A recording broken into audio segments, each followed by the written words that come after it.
عورتیں تو عورتیں، مرد بھی اگر مجھے ایک بار دیکھ لیتے تو وہ دوبارہ دیکھنے پر، پلٹ کر دیکھنے پر مجبور ہو جاتے. تعریف کیے بغیر کوئی آگے نہیں بڑھتا تھا. میں دولت مند بھی تھا، میں حسین بھی تھا، اور میری قسمت کا ستارہ بھی عروج پر چمک رہا تھا. مگر سچ ہے کہ ہر انسان کی زندگی میں ایک ایسا موڑ ضرور آتا ہے جہاں سے اس کا سب کچھ بدل جاتا ہے. میری زندگی میں بھی وہ موڑ آیا اور ایک لمحے میں خوش نصیبی بدقسمتی میں بدل گئی. میرے زوال کی ابتدا اس دن ہوئی جب مجھے ایک لڑکی سے عشق ہو گیا. وہ مجھے حد سے زیادہ خوبصورت، معصوم اور پیاری لگتی تھی. ادھر میں بھی جوانی اور حسن کے نشے میں تھا. دونوں طرف خوبصورتی تھی. دونوں گھر والوں نے بھی جلدی سے رضامندی دے دی اور میری شادی اس لڑکی سے ہو گئی.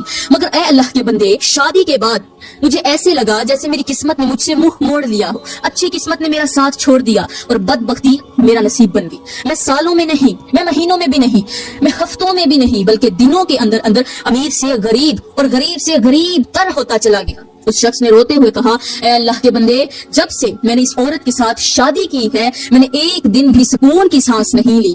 آج اس شادی کو صرف 2 سال ہوئے ہیں اور میرا حال یہ ہے کہ میں اس قدر غریب اور اس قدر ٹوٹ چکا ہوں کہ اپنی جان ختم کرنے پر مجبور ہو گیا ہوں. اب میں مزید زندہ نہیں رہنا چاہتا. مجھے زندگی نہیں جینی کیونکہ میں اس دنیا سے تنگ آ چکا ہوں. میری بیوی مجھ سے بیزار ہے اور میں اپنی بیوی سے نفرت کرنے لگا ہوں. مجھے آج تک سمجھ نہیں آئی کہ میرا گھر اچانک غربت کی دلدل میں کیوں دھنس گیا. آخر میں نے ایسا کون سا گناہ کیا تھا؟ کیا میں نے شادی کر کے گناہ کیا؟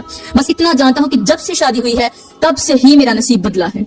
ایک وقت تھا جب میں دینے والوں میں شمار تھا، آج میں لینے والوں کی صف میں کھڑا ہو گیا ہوں. میں نے کبھی خواب میں بھی نہیں سوچا تھا کہ میری زندگی اس موڑ تک آ جائے گی کہ جہاں میں بھکاری بن جاؤں گا، میں غریب بن جاؤں گا. غربت، پریشانیاں اور مصیبتیں مجھ پر اس قدر ٹوٹ پڑی ہیں کہ اب میں ایک لمحہ بھی زندہ رہنا قبول نہیں کرتا. اس درد بھری فریاد کو سن کر حضرت علی نے نرمی سے فرمایا، اے اللہ کے بندے، بے شک امیری اور غریبی اللہ کے ہاتھ میں ہے. وہ جسے چاہے دولت سے نواز دے اور جسے چاہے آزمائش میں ڈال دے. تو کسی کو الزام نہیں دے سکتا، اس عورت کو بھی الزام نہیں دے سکتا کہ اس نے تیرا رزق چھینا ہے، کیونکہ یہ عورت کے ہاتھ میں نہیں ہے، یہ اللہ کے ہاتھ میں ہے. لیکن آتا عورت کے نصیب سے ہے. جو رزق ہے وہ عورت کے نصیب سے ہی آتا ہے. ایک کام کر، مجھے اپنے گھر لے چل. میں تیری بیوی کی بات سننا چاہتا ہوں، اس کے ساتھ کچھ باتیں کرنا چاہتا ہوں. شاید اس کے بعد اس مسئلے کا کوئی حل نکل آئے. میں تیری بیوی سے چند ایک سوال پوچھوں گا اور پھر ہو سکتا ہے ان سوالوں کے بعد کوئی ایسا حل نکالوں، کوئی ایسا جواب نکالوں کہ تم دونوں کی زندگی پھر سے سنور جائے. حضرت علی کی یہ بات سن کر اس شخص کے دل میں امید کی ایک کرن جاگی اور جو موت کے قریب پہنچ چکا تھا وہ زندگی کی امید لے کر حضرت علی کے ساتھ اپنے گھر کی طرف چل پڑا.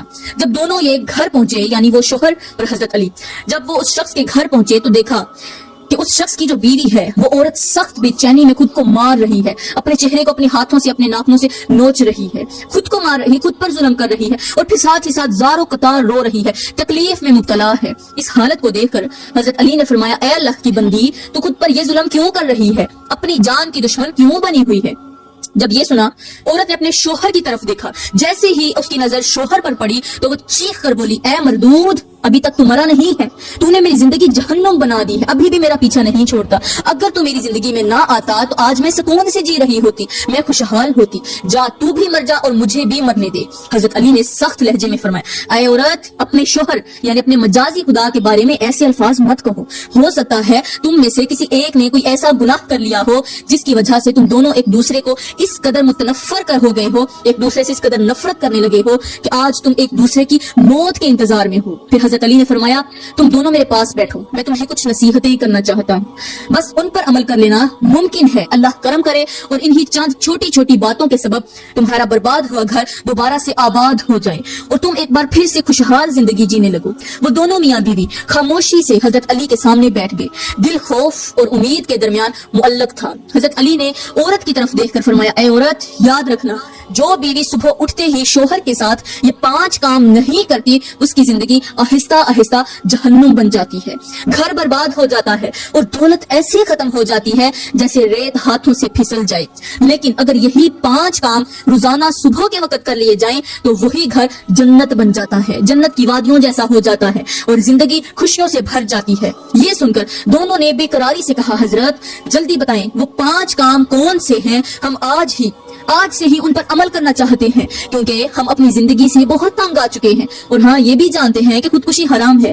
ہو سکتا ہے ہم حرام موت سے بچ جائیں اور جو زندگی سے تنگ آئے ہوئے ہیں وہی زندگی سکون بن جائے. حضرت علی نے فرمایا، اے عورت، صبح اٹھتے ہی سب سے پہلا کام یہ کرنا کہ اپنے شوہر کو نرم لہجے کے ساتھ سلام کرنا. چہرے پر مسکراہٹ ہو، دل میں شکوہ نہ ہو اور زبان پر کڑواہٹ بھی نہ آئے، کیونکہ سلام صرف لفظ نہیں ہوتے بلکہ دلوں کے تالے کھولنے کی چابی ہوتی ہے۔ جب بیوی صبح کے آغاز میں شوہر کو عزت، محبت اور توجہ دیتی ہے تو اس کے دل کی ساری سختی پگھل جاتی ہے اور پورا دن اس کے رویے میں نرمی آ جاتی ہے۔ میرے کریم نبی نے فرمایا کہ سلام کو عام کرو کیونکہ سلام محبت بڑھاتا ہے۔ بالکل ایسے ہی جیسے سوکھی زمین پر پہلا قطرہ پڑتے ہی مٹی خوشبو چھوڑنے لگتی ہے، اسی طرح شوہر کا دل بھی نرم ہو جاتا ہے۔ حضرت علی نے فرمایا، اے عورت یاد رکھ، جو دن سلام اور مسکراہٹ سے شروع ہو وہ دن جھگڑے، تنگی اور نفرت سے محفوظ رہتا ہے۔ یہی پہلا عمل ہے جو برباد گھروں کو جنت کا نمونہ بنا دیتا ہے۔ پھر حضرت علی نے فرمایا، اے عورت دوسرا کام یہ ہے کہ صبح اٹھتے ہی اپنے شوہر کی پیشانی پر ایک نہیں، دو بھی نہیں بلکہ 3 بوسے ضرور دیا کرو، روزانہ دیا کرو، کیونکہ یہ بوسے صرف محبت کا اظہار نہیں ہوتے بلکہ دلوں کے زخم کا مرہم ہوتے ہیں۔ جب بیوی صبح کے وقت شوہر کی پیشانی کو بوسہ دیتی ہے تو اس کے دل کی ساری تھکن، پریشانی اور بوجھ ہلکا ہو جاتا ہے۔ حضرت علی نے فرمایا، یہ وہ لمحہ ہوتا ہے جب شوہر کا دل خود بخود نرم پڑ جاتا ہے اور اس کے اندر بیوی کے لیے حفاظت، غیرت اور محبت جاگ اٹھتی ہے۔ میرے کریم نبی نے فرمایا کہ جو محبت دل سے نکلے وہ دل تک ہی پہنچتی ہے۔ بالکل اسی طرح جیسے ماں کا بوسہ بچے کے خوف کو مٹا دیتا ہے، ویسے ہی بیوی کا بوسہ شوہر کے دل سے غربت کا خوف، ناکامی کی گھبراہٹ اور بے سکونی کو دھیرے دھیرے باہر نکال دیتا ہے۔ حضرت علی نے فرمایا، اے عورت یہ 3 بوسے ایسے ہیں جیسے بند دل پر 3 دستکیں ہیں۔ جب یہ دستکیں روزانہ دی جائیں تو رزق کے دروازے کھلنے لگ جاتے ہیں، گھروں میں سکون اترتا ہے اور وہی گھر جو بوجھ بن چکا ہو جنت کا نمونہ بن جاتا ہے۔ پھر حضرت علی نے فرمایا، اے عورت تیسرا کام یہ ہے کہ صبح اٹھتے ہی اپنے شوہر کے ہاتھوں پر بوسہ دو۔ وہ ہاتھ جو صبح سے شام تک تمہارے لیے محنت کرتے ہیں، مزدوری کرتے ہیں، جو دھوپ میں جلتے ہیں، سردی میں ٹھٹھرتے ہیں اور دنیا کی ٹھوکریں کھا کر تمہارے گھر کی دہلیز تک رزق پہنچاتے ہیں۔ حضرت علی نے کہا، جب بیوی ان ہاتھوں کو عزت دیتی ہے، بوسہ دیتی ہے تو اللہ ان ہاتھوں میں برکت ڈال دیتا ہے۔ یہ بوسہ صرف احترام نہیں بلکہ شکر کا اعلان ہوتا ہے، اور شکر وہ کنجی ہے جس سے نعمتیں بڑھتی ہیں۔ میرے کریم نبی نے فرمایا کہ جو نعمت کا شکر ادا کرتا ہے اس کی نعمت کم نہیں ہوتی بلکہ مزید بڑھا دی جاتی ہے۔ بالکل ایسے ہی جیسے بیج کو اگر پانی دیا جائے تو وہ سوکھتا نہیں بلکہ تناور درخت بن جاتا ہے۔ حضرت علی نے فرمایا، اے عورت جب تم ان ہاتھوں کو بوسہ دیتی ہو تو غربت کی زنجیریں کمزور پڑنے لگتی ہیں، محنت رائیگاں نہیں جاتی، رزق میں کشادگی آتی ہے اور شوہر کے دل میں یہ احساس جاگتا ہے کہ میری محنت کی قدر ہو رہی ہے، کوئی ہے جو میری محنت کی قدر کرتا ہے۔ یہی تیسرا عمل ہے جو ٹوٹے حوصلوں کو جوڑ دیتا ہے اور بوجھل گھروں کو سکون کا مسکن بنا دیتا ہے۔ حضرت علی نے گہری سانس لی اور فرمایا، اے عورت چوتھا کام یہ ہے کہ صبح اٹھتے ہی اپنے شوہر کے سامنے شکوے، تانے اور ماضی کی تلخ باتیں ہرگز مت لانا۔ جو پیچھے گزر گیا وہ گزر گیا، جو ہونا تھا سو ہو گیا، وہی باتیں دوبارہ اپنے شوہر کے سامنے نہیں کرنی بلکہ نرمی سے اس کی بات سننا اور خاموشی کے ساتھ اس کے دل کا بوجھ ہلکا کرنا۔ حضرت علی نے فرمایا، ہمارے معاشرے کی جو تلخ حقیقت ہے وہ یہی ہے کہ زیادہ تر گھروں میں دن کا آغاز ہی شکایتوں سے ہوتا ہے، کبھی کمائی کم ہونے کا تانا، کبھی دوسروں سے موازنہ، کبھی فلاں کے پاس یہ ہے اور ہمارے پاس وہ نہیں۔ یہی باتیں آہستہ آہستہ مرد کے دل کو توڑ دیتی ہیں، وہ باہر کی دنیا سے تھکا ہارا لوٹتا ہے اور گھر آ کر بھی اسے سکون نہیں ملتا۔ حضرت علی نے کہا، جب بیوی صبح کے وقت شوہر کو ذہنی سکون دے دے تو وہ مرد پوری دنیا سے لڑنے کے قابل ہو جاتا ہے، مگر جب صبح ہی اس پر لفظوں کے وار شروع ہو جائیں تو وہ اندر سے ٹوٹ جاتا ہے۔ ہمارے معاشرے میں یہی وجہ ہے کہ مرد ہنستے ہوئے نظر آتے ہیں مگر اندر ہی اندر بکھر چکے ہوتے ہیں۔ حضرت علی نے فرمایا، اے عورت یاد رکھ، خاموشی کبھی کبھی سب سے بڑی محبت ہوتی ہے۔ نرم لہجہ وہ مرہم ہے جو زخم دکھائے بغیر بھر دیتا ہے۔ جب بیوی صبح کے آغاز میں شوہر کو ذہنی سکون دیتی ہے تو گھر سے بے برکتی، نفرتیں اور لڑائیاں آہستہ آہستہ رخصت ہونے لگتی ہیں، اور یہی چوتھا عمل ہے جو بگڑتے رشتوں کو سنبھال لیتا ہے اور گھر کو تباہی سے بچا لیتا ہے۔ حضرت علی نے فرمایا، اے عورت پانچواں اور سب سے نازک کام یہ ہے کہ صبح اٹھتے ہی اپنے شوہر کے لیے دل میں احترام رکھو اور زبان سے بد دعا، بدگمانی اور مایوسی کے الفاظ ہرگز مت نکالو بلکہ اس کے مستقبل کے لیے اچھا سوچو اور اچھا ہی بولو۔ حضرت علی نے کہا کہ جو آج کل کی عورتیں ہیں ان میں بہت سی عورتیں ایسی ہیں جو غصے، تھکن یا نا امید میں ایسے الفاظ بول دیتی ہیں جو دل پر تیر بن کر لگتے ہیں۔ وہ سمجھتی ہیں یہ بس باتیں ہیں مگر حقیقت میں یہی الفاظ مرد کے حوصلے کو توڑ دیتے ہیں۔ حضرت علی نے فرمایا جب بیوی صبح کے آغاز میں شوہر کے لیے اچھا سوچتی ہے تو وہ سوچ آہستہ آہستہ نصیب کا حصہ بن جاتی ہے، کیونکہ الفاظ صرف آواز نہیں ہوتے بلکہ قسمت کی سمت متعین کرتے ہیں۔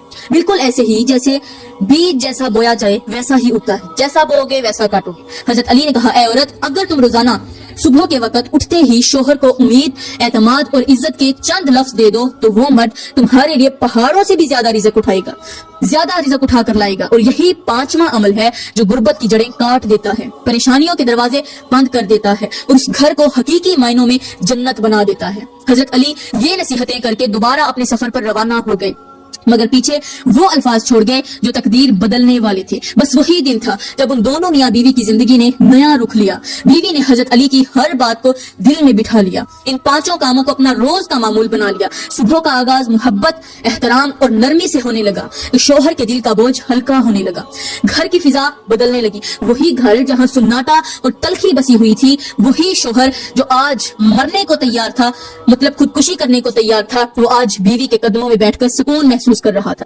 شوہر کے حوصلے لوٹ آئے، محنت میں برکت آنے لگی اور آہستہ آہستہ غربت کے سائے چھٹنے لگے۔ دنوں میں حالات بدل گئے، رزق کے راستے کھلنے لگے اور دونوں ایک دوسرے کے لیے رحمت بن گئے۔ میری پیاری بہنوں، یہ کوئی فسانہ نہیں، کوئی افسانہ نہیں، کوئی ایک کہانی نہیں، اپنی طرف سے بنائی گئی کہانی نہیں، بلکہ یہ عمل کی طاقت ہے۔ اگر آپ بھی چاہتی ہیں کہ آپ کا گھر جنت بن جائے، شوہر کے دل میں آپ کی قدر بڑھ جائے اور زندگی سے تنگی، پریشانیاں اور غربت ہمیشہ کے لیے ختم ہو جائے، تو ان 5 کاموں کو صرف سنے نہیں بلکہ اپنی عادت بنا لیں، کیونکہ جو عورت صبح کے آغاز کو سنوار لیتی ہے وہ پوری زندگی کو سنوار لیتی ہے۔ میری پیاری بہنوں، میں دعا کرتی ہوں کہ اللہ تعالیٰ آپ کے گھروں کو محبت، سکون اور رحمت سے بھر دے، آپ کی شوہروں کے دلوں میں آپ کی نرمی اور قدر پیدا کر دے، آپ کی زندگیوں سے تنگی، پریشانی اور غربت کے سائے دور کر دے۔ اللہ آپ کے رزق میں ایسی برکت عطا فرمائے کہ آپ کو کبھی کسی کے آگے ہاتھ نہ پھیلانا پڑے، آپ کے گھروں کو لڑائی جھگڑے، بد دعا اور نفرت سے محفوظ رکھے، اور آپ کو وہ عقل، صبر اور محبت عطا فرمائے جس سے آپ کا گھر واقعی جنت کا نمونہ بن جائے۔ آمین ثم آمین، وما علینا الا البلاغ۔